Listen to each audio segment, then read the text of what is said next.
Palanpur Ambaji highway પરથી બાળકનું અપહરણ.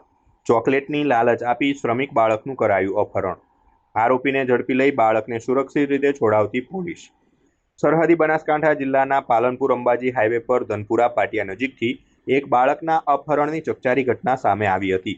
શ્રમિક પરિવારના બાળકને અજાણ્યા ઈસમે ચોકલેટની લાલચ આપી ગાડીમાં બેસાડી અપહરણ કરી ફરાર થઈ ગયો હતો. જોકે પોલીસે ગણતરીના કલાકોમાં જ આરોપીને ઝડપી લઈ બાળકને તેના ચુંગાલમાંથી છોડાવી વધુ તપાસ હાથ ધરી છે. પાલનપુરના ધનપુરા પાટિયા પાસે ચોકલેટની લાલચે એક શ્રમિક બાળકનું અપહરણ થતાં પોલીસ તંત્ર પણ ચોંકી ઉઠ્યું હતું.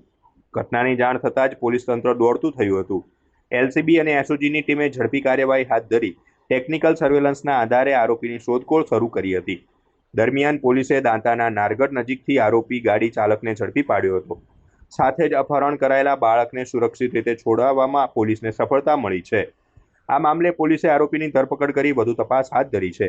આ અપહરણની ઘટનામાં આરોપીની ગાડી સીસીટીવીમાં કેદ થઈ ગઈ હોવાના વિડીયો પણ વાયરલ થયા હતા. ત્યારે પોલીસે આ બાળ તસ્કરી છે કે કેમ તે દિશામાં પણ તપાસનો ધમધમાટ તેજ કર્યો છે.